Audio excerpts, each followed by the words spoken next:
Hello and welcome to another edition of Kevin's Rambles, starring that intrepid explorer Kevin Hall. Let's see what Kevin's up to today. Your shadows here. Move. You have to forgive him. Morning, Kevin here. Where am I today? Well, let me just tell you first. We've got Dave, we've got Ian, and we've got me. Cynthia. And we are in, where are we? Wimborne, and we're right outside of Wimborne Minster, beneath one of the huge towers. And we're going to go in. I've got no information, but this is Ian's idea to come down here. So his invitation is to come here, have a look round, see what we can see. Dave knows this fairly well-ish. I know where the toilets are.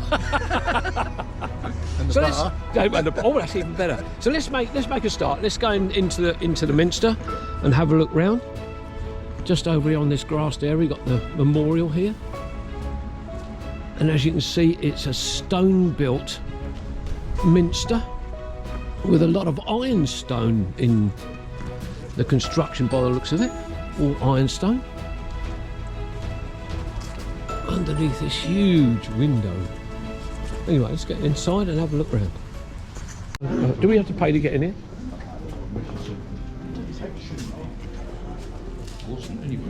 £7.50 by the looks of it. Not time I come in last year. Probably fine, isn't it?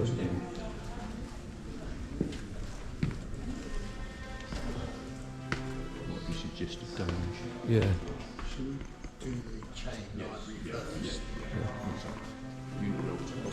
Well, we're going into the chain library, I think. Hello, good afternoon. Almost afternoon. Good afternoon. Are you okay for me to... Yeah, absolutely. Okay. Yeah. Thank you very much. Cheers. That's all right. Yeah. Yeah. Royalties are due on the way out.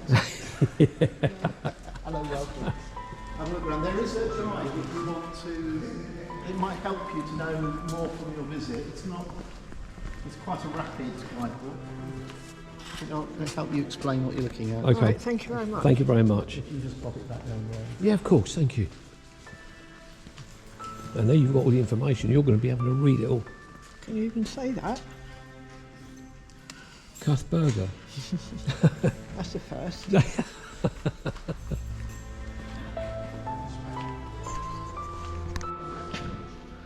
Well, we're down from the chain library. That is just absolutely incredible. But look at this stained glass window here.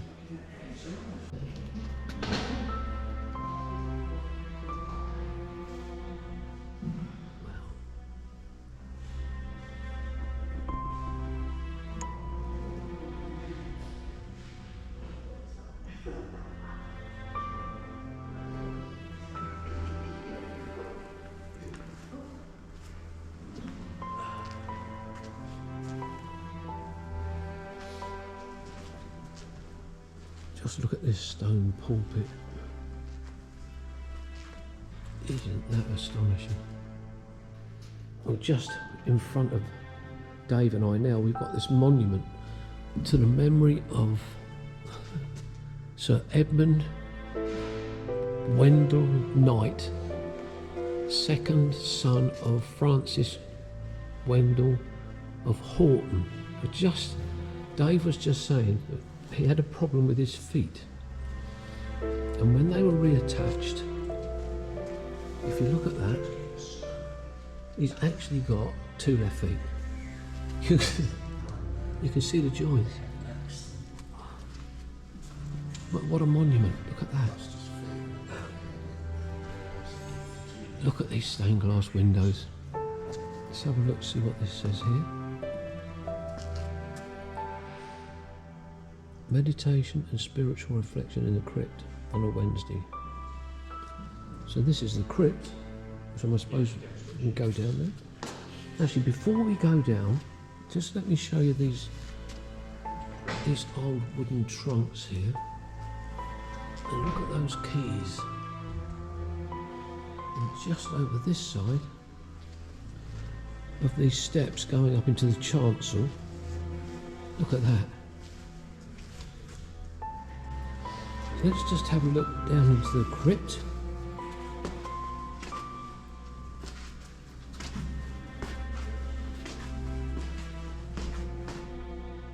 Gosh, look at this.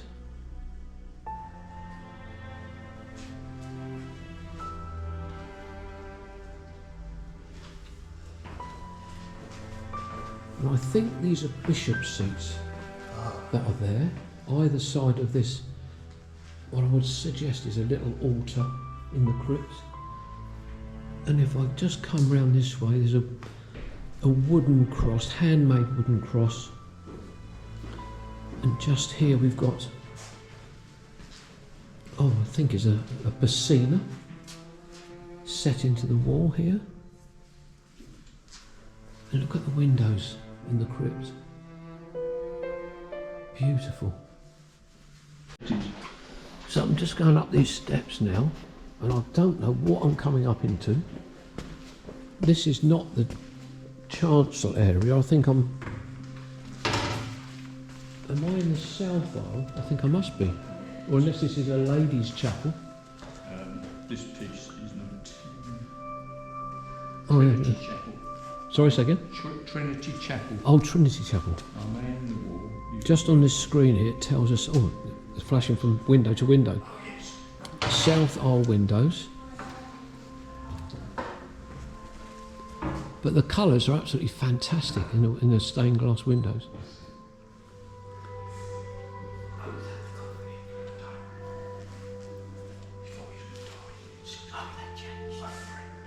Beautiful. This Dave. is an interesting one, Kevin. A tomb of a chap called Anthony Æthelred. It says, tells you he was the recorder of the borough. He was the magistrate who sent the Duke of Monmouth for trial in 1685. That was after the Monmouth Rebellion. In fact, Monmouth was captured not far from here Right. in a ditch. I think he was taken to Ringwood, and then the reason why he's in the war, I can't remember the full story. Yeah. But he had a bit of a set to with the people of Wimborne, and he said, when I die, I don't want to be buried, I'm not going to be buried outside the church, I'm not going to be buried inside the church. So he's been buried in the wall In instead. the wall, So in the that's wall why he's itself. known as the man in the wall. The man in the wall. Oh, yeah. But look at the date, Kevin. He thought he was going to die in 1693. 1603. 1693. 03. Oh, it's and they 03. had to change it No, to 1693 to 1703. 1703. Yeah. Oh, right. He thought died later He thought than he he'd thought. died in 1693, 3 school years and So he had this made. but he lived for another 10 years, so that's why they tried to change the date. Oh, I see. They tried to. Oh, They yeah. only half did it. That's right. That's right. Yeah. It's really weird, isn't it? Wow, that is Once you do a strange. coffin before, you think you're going to die, Yeah, exactly. and then you die 10 years later. Oh, yeah. Oh, wow. Gosh. Yeah.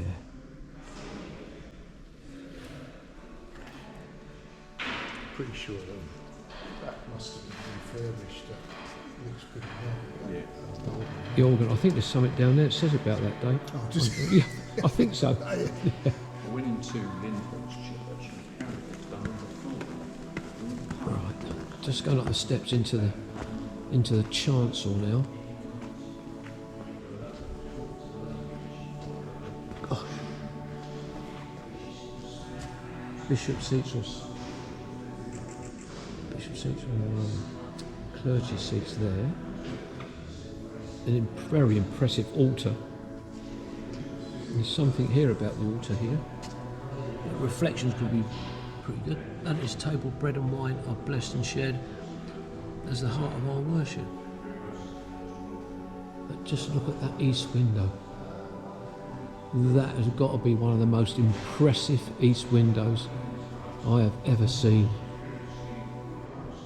Wow.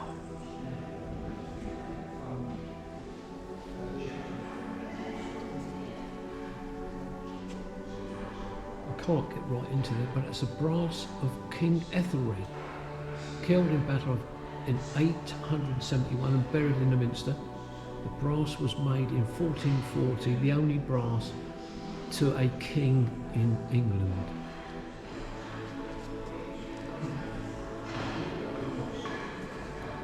Got this huge tomb.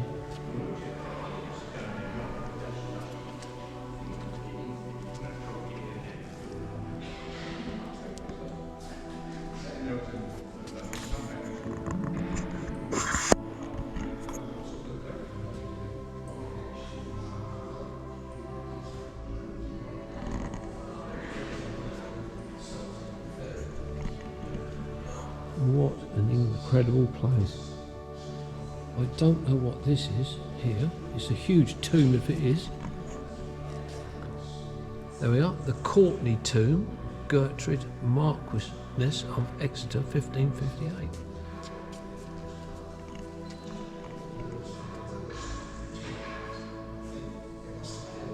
Gosh. These are all choir seats, I think, here, or more bishop seats. And we've got, at the bottoms of these arches, we've got all these grotesques either side there. I don't know what's...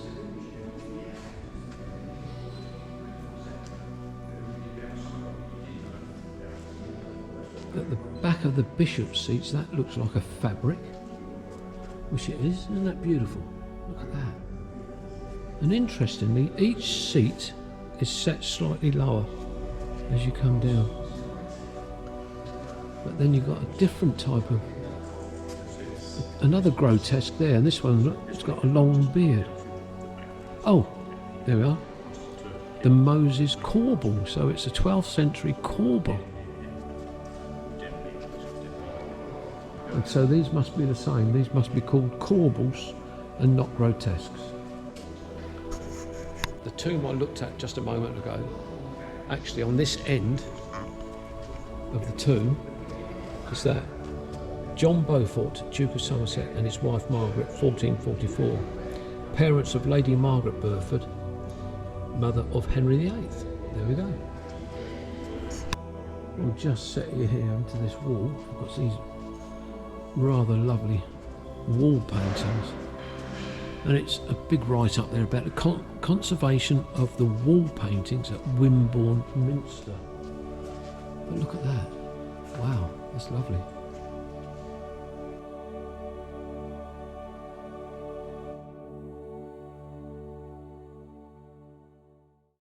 Wimborne Minster astronomical clock is a 14th century astronomical clock in Wimborne Minster in Dorset, regarded as one of the most ancient working clocks in Europe. The clock dates back to the early 14th century, possibly around 1320. It is suggested it was built by Peter Lightfoot, a Glastonbury monk. The clock's case was built in the Elizabethan era, but the face and dial are of a much greater age. The first documents relating to the clock concern repairs carried out in 1409. In early church records, the clock is referred to as the Oriel.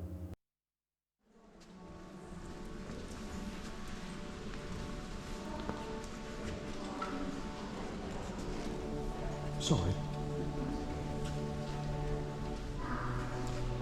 This rather amazing font in front of us, which is lead lined by the looks of it.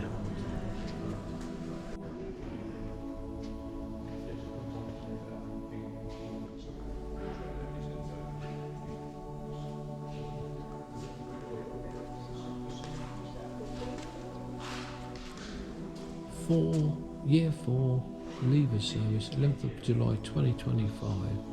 Theme, keep on growing. Today. Well, just here, Cynthia spotted this, and this is, I must say, this is take 2. But Cynthia's going to attempt to read this. Here lies ye body of Thomas Hannam of ye Middle Temple, London, Esquire, second son of Thomas Hannam of Dean's Covert in this parish, Esquire, who married Margaret, the ye eldest daughter of Sir William Doddington of Bremer in ye county of South Kingdom, and died without issue, ye 17th day of June 1650, in ye 33rd year of his age, to ye memory of which said Thomas Hannam, ye said Margaret, his loving and sad widow, have caused this monument to be erected with his portraiture and her own, intending, if God so pleased, to be interred by him. Phew. Brilliant, well done, well done.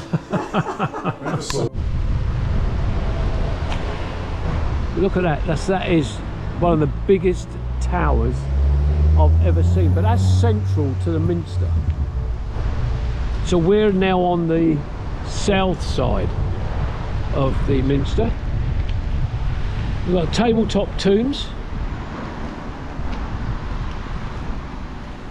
various different trees, and we're just coming past these branches here. And there is the bell tower, again a huge Norman tower, really, really lovely. And here we are, look, this is the sundial, look at this. 1676 it says up there.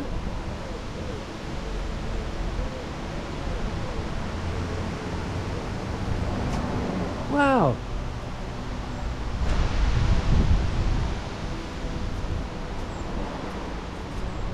Can't read what it says. This ancient sundial was removed from... No, it's illegible, can't read that. Can't read that at all. We've got Roman numerals on there.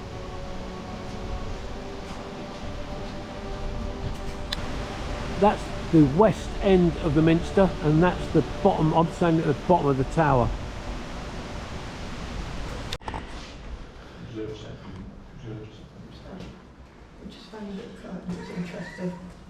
Are we all in? We must be all in because it's a wide angle. Well, that's it. We finished our tour of Wimborne Minster. I thoroughly enjoyed that. I thought it's an incredible place to come. Dave's and he's been here before, but the library was incredible. Nice to have that little sort of guide telling us as well. Absolutely, fantastic. Yeah. Well, we're in the crypts at the moment, so we're going to be finishing off here. So this will be Kevin, Dave, Ian and Cynthia saying bye-bye, and we'll see you on the next one. Bye-bye. Bye.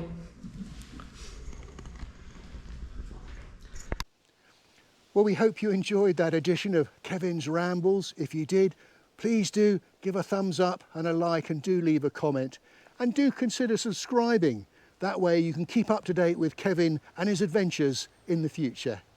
Thanks for watching.